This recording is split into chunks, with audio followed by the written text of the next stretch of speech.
Hello guys, ಈ ವರ್ಷದ ಮಹಾಶಿವರಾತ್ರಿ ಹಬ್ಬದ ಹಾರ್ದಿಕ ಶುಭಾಶಯಗಳು. ಇದು ಬೆಂಗಳೂರಿನ ಮುರುಗೇಶ್ ಪಾಳ್ಯದಲ್ಲಿರುವ ಅತಿ ದೊಡ್ಡ ಶಿವನ ದೇವಸ್ಥಾನ. ಈ ದೇವಸ್ಥಾನದಲ್ಲಿ 65 ಅಡಿಯ ಅತಿ ದೊಡ್ಡ ಶಿವನ ವಿಗ್ರಹ ಇದೆ. ಇಲ್ಲಿ ನೀವು ನೋಡಬಹುದು ಹಲವಾರು ಜನಗಳು ಕ್ಯೂನಲ್ಲಿ ಕಾದಿದ್ದಾರೆ. ಬೆಳಗ್ಗೆಯಿಂದ ಕಷ್ಟಪಟ್ಟು ಬೆಂಗಳೂರಿನ ವಿವಿಧ ಸ್ಥಳದಿಂದ ಬಂದು ಈ ದೇವಸ್ಥಾನಕ್ಕೆ ಹೋಗಲು ಕಾದಿದ್ದಾರೆ ಗೈಸ್. ನೀವು ನೋಡಬಹುದು ಎಷ್ಟು ದೊಡ್ಡ ಕ್ಯೂ ಇದೆ. ಹಲವಾರು 1 ಕಿಲೋಮೀಟರ್ ದೂರದಿಂದ ಈ ಕ್ಯೂ ಆರಂಭವಾಗಿದೆ. ಇಲ್ಲಿ ನೀವು ಮುಂದುವರಿದರೆ ಈ ಕ್ಯೂನಲ್ಲಿ ನೀವು ಹೋದರೆ 7 ಗಂಟೆ ಆಗುತ್ತದೆ ನಿಮಗೆ ಶಿವನ ದರ್ಶನ ಪಡೆಯಲು. ಇದು VIP ಎಂಟ್ರಿ ಗೈಸ್. ಈ VIP ಎಂಟ್ರಿ ಮೂಲಕ ನೀವು ಹೋದರೆ ನೀವು ಕೆಲವೇ ಕ್ಷಣಗಳಲ್ಲಿ ದೇವರನ್ನು ಕಾಣಬಹುದು. ಈ VIP ಎಂಟ್ರಿನಲ್ಲೂ ನಿಮಗೆ ಒಂದು ಚಿಕ್ಕ ಕ್ಯೂ ಇರುತ್ತದೆ. ಇಲ್ಲಿ ನೀವು ನೋಡಬಹುದು ಒಂದು 10-20 ನಿಮಿಷದಲ್ಲಿ ನೀವು ದೇವರನ್ನು ಕಾಣಬಹುದು. ಬೆಳಗ್ಗೆಯಿಂದ ಕಾದಿದ್ದೀವಿ ಈ ವಿಗ್ರಹವನ್ನು ನೋಡಲು. ಇಲ್ಲಿ ನೀವು ನೋಡಬಹುದು ಗೈಸ್, ಕೊನೆಗೂ ಬಂದಿದ್ದೀವಿ, ದೇವಸ್ಥಾನದ ಒಳಗೆ ಬಂದಿದ್ದೀವಿ. ಇಲ್ಲಿಂದ ನಿಮಗೆ ನಾವು ದೇವಸ್ಥಾನದಲ್ಲಿರುವ ವಿವಿಧ ಕ್ಷೇತ್ರಗಳನ್ನು ತೋರಿಸುತ್ತೀನಿ. ಇಲ್ಲಿ ನೀವು ನೋಡಬಹುದು ಲಿಂಗವಿದೆ. ಇಲ್ಲಿ ನೀವು ಈ ಡೆಕೋರೇಷನ್ ಎಲ್ಲ ತುಂಬ ಚೆನ್ನಾಗಿ ಮಾಡಿದ್ದಾರೆ. ಇಲ್ಲಿ ಈ ಎಲ್ಲ ಬುಟ್ಟಿಗಳಲ್ಲೂ ಒಂದೊಂದು ರುದ್ರಾಕ್ಷಿಗಳನ್ನು ಪ್ರಾರ್ಥನೆಯ ಮೂಲಕ ನೀವು ಹಾಕಬೇಕು.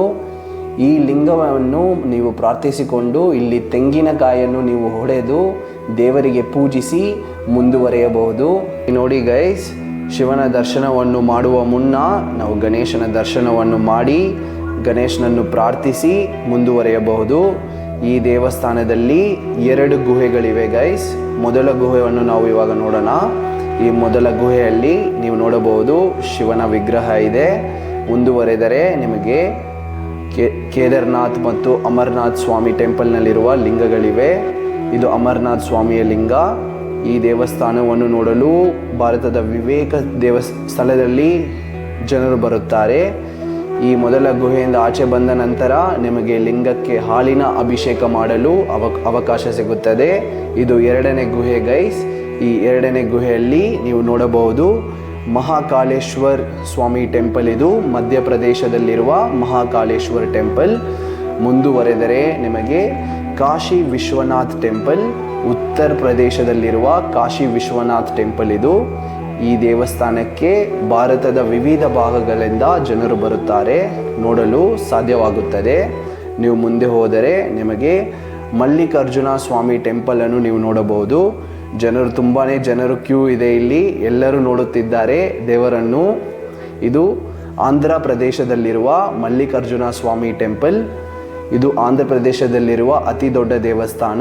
ಎಲ್ಲ ಜನರು ತುಂಬಾ ಇಷ್ಟಪಡುತ್ತಾರೆ ಈ ದೇವಸ್ಥಾನವನ್ನು ಹೋಗಲು. ಮುಂದೆ ಹೋದರೆ ನಿಮಗೆ ನಾಗೇಶ್ವರ ಸ್ವಾಮಿ ಟೆಂಪಲ್. ಇದು ಗುಜರಾತ್ನಲ್ಲಿರುವ ನಾಗೇಶ್ವರ ಸ್ವಾಮಿ ಟೆಂಪಲ್. ಇದು ಗುಜರಾತ್ನಲ್ಲಿ ತುಂಬಾ ಫೇಮಸ್ ಟೆಂಪಲ್. ಇದು ಎಲ್ಲರೂ ಹೋಗಿರುತ್ತಾರೆ. ನೀವು ನಿಮ್ಮ ಲೈಫ್ನಲ್ಲಿ ಯಾವತ್ತಾದರೂ ಒಂದು ದಿವಸ ಈ ಗುಜರಾತ್ನಲ್ಲಿರುವ ಟೆಂಪಲ್ಗೆ ನೀವು ಹೋಗಬೇಕು. ಆದರೆ ನಿಮಗೆ ಇಲ್ಲೇ ನೋಡಲು ಅವಕಾಶ ಸಿಗುತ್ತದೆ. ಇಲ್ಲಿ ನೋಡಿದರೆ ರಾಮೇಶ್ವರಂ ಟೆಂಪಲ್. ಇದು ತಮಿಳುನಾಡಿನಲ್ಲಿರುವ ರಾಮೇಶ್ವರಂ ದೇವಸ್ಥಾನ. ತಮಿಳುನಾಡಿನಲ್ಲಿರುವ ಜನರು ಎಲ್ಲರೂ ಈ ದೇವಸ್ಥಾನಕ್ಕೆ ಹೋಗುತ್ತಾರೆ. ನೀವು ಮುಂದೆ ಹೋದರೆ ಸೋಮನಾಥ್ ಸ್ವಾಮಿ ಟೆಂಪಲ್. ಇದು ಗುಜರಾತ್ನಲ್ಲಿರುವ ಸೋಮನಾಥ್ ಸ್ವಾಮಿ ಟೆಂಪಲ್. ಇದು ಸೋಮನಾಥ್ ಸ್ವಾಮಿ ಟೆಂಪಲ್. ಇದು ಗುಜರಾತ್ನಲ್ಲಿರುವ ಅತಿ ದೊಡ್ಡ ದೇವಸ್ಥಾನ. ನೀವು ಮುಂದೆ ಹೋದರೆ ನಿಮಗೆ ಇದು ಬಂದ್ಬಿಟ್ಟು ತುಂಬಾ ಜನ ಇದ್ದಾರೆ ಗೈಸ್. ಇಲ್ಲಿ ಇವಾಗ ಎಲ್ಲ ಲಿಂಗವನ್ನು ನೋಡಲು ಈ ಗುಹೆ ಒಳಗೆ ಎಲ್ಲ ಜನರು ಬಂದಿದ್ದಾರೆ. ಇಲ್ಲಿ ನೀವು ನೋಡಬಹುದು ಭಾರತದಲ್ಲಿರುವ ವಿವಿಧ ಪುಣ್ಯಕ್ಷೇತ್ರದಲ್ಲಿರುವ ಜ್ಯೋತಿರ್ಲಿಂಗಗಳಿದು. ಜನರು ತುಂಬಾ ಕಷ್ಟಪಟ್ಟು ಈ ಕ್ಷೇತ್ರಗಳಿಗೆ ಹೋಗುತ್ತಾರೆ. ಆದರೆ ನಿಮಗೆ ಇಲ್ಲೇ ಎಲ್ಲ ದೇವರನ್ನು ನೋಡಲು ಸಾಧ್ಯವಾಗಿದೆ. ನೀವೆಲ್ಲರೂ ನೋಡಬಹುದು ಗೈಸ್, ಭಾರತದಲ್ಲಿರುವ ವಿವಿಧ ಲಿಂಗಗಳಿವೆ. ಇದನ್ನು ನೋಡಿದ ನಂತರ ಮಹಾರಾಷ್ಟ್ರದಲ್ಲಿರುವ ಗಿರಿನೇಶ್ವರ ಸ್ವಾಮಿ ಗುಹೆ. ಇದು ಜಾರ್ಖಂಡ್ನಲ್ಲಿರುವ ವೈದ್ಯನಾಥ ಸ್ವಾಮಿ ಲಿಂಗವಿದು. ಮುಂದುವರಿದರೆ ನಿಮಗೆ ಕೇದಾರ್ನಾಥ್ ಸ್ವಾಮಿ ಟೆಂಪಲ್, ಇದು ಹಿಮಾಚಲ್ ಪ್ರದೇಶನಲ್ಲಿರುವ ಅತಿ ದೊಡ್ಡ ದೇವಸ್ಥಾನ. ಇದು ತುಂಬ ಹಲವಾರು ಸೆಲೆಬ್ರಿಟೀಸ್ ಕೂಡ ಈ ದೇವಸ್ಥಾನಕ್ಕೆ ಹೋಗುತ್ತಾರೆ. ಇಲ್ಲಿ ಮೆಡಿಟೇಷನ್ ಮಾಡುತ್ತಾರೆ ಎಲ್ಲ ಜನರು. ಹಬ್ಬ ಗೈಸ್, ಬೆಳಗ್ಗೆಯಿಂದ ಕಾದಿದ್ದಕ್ಕೆ ದೇವರನ್ನು ನೋಡಿ ತುಂಬ ಖುಷಿಯಾಗಿದೆ. ಲಕ್ಷಾಂತರ ಜನ ಇಲ್ಲಿ ಹಾಸರಾಗಿದ್ದಾರೆ. ಇವತ್ತು ಭಾರತದಲ್ಲಿರುವ ವಿವಿಧ ಜಾಗಗಳಿಂದ ಇವತ್ತು ಈ ದೇವರನ್ನು ನೋಡಲು ಜನರು ಬಂದಿದ್ದಾರೆ. ದೇವರನ್ನು ನೋಡಿ ನನಗೆ ತುಂಬಾ ಖುಷಿಯಾಗಿದೆ. ನನಗೂ ಬೇಡಿಕೊಳ್ಳುತ್ತೇನೆ, ಹಾಗೂ ನನ್ನ ಸಬ್ಸ್ಕ್ರೈಬ್ ಮಾಡುವ ಜನರಿಗೂ ಫಾಲೋ ಮಾಡುವ ಜನರಿಗೂ ಬೇಡಿಕೊಳ್ಳುತ್ತೇನೆ, ಬನ್ನಿ ಗೈಸ್ ನೋಡಿ. ವಿಗ್ರಹದ ಹತ್ತಿರ ಹೋಗುವ ಎಲ್ಲ ಜನರು ವಿಗ್ರಹದ ಹತ್ತಿರ ಹೋಗುತ್ತಿದ್ದಾರೆ ಪ್ರಾರ್ಥನೆಯನ್ನು ಮಾಡಲು. ದೇವರ ಮುಂದೆ ನಿಂತು ಪ್ರಾರ್ಥನೆ ಮಾಡುವುದಕ್ಕೆ ತುಂಬಾ ಖುಷಿಯಾಗಿದೆ ಗೈಸ್. ದೇವರ ಪಕ್ಕದಲ್ಲಿ ನಿಮಗೆ ಲಿಂಗವಿದೆ. ಲಿಂಗವನ್ನು ತುಂಬ ಚೆನ್ನಾಗಿ ಡೆಕೋರೇಷನ್ ಮಾಡಿದ್ದಾರೆ. ಇದರ ನಂತರ ಜನರು ಬೆಳಗ್ಗೆಯಿಂದ ಕಾದಿರುವುದು ಮಹಾಮಂಗಳಾರತಿಯನ್ನು ನೋಡಲು.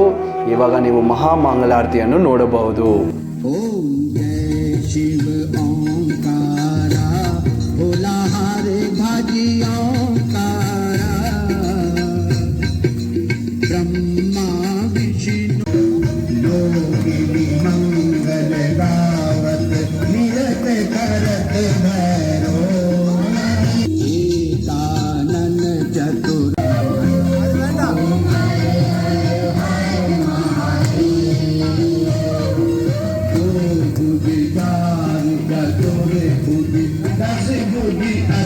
So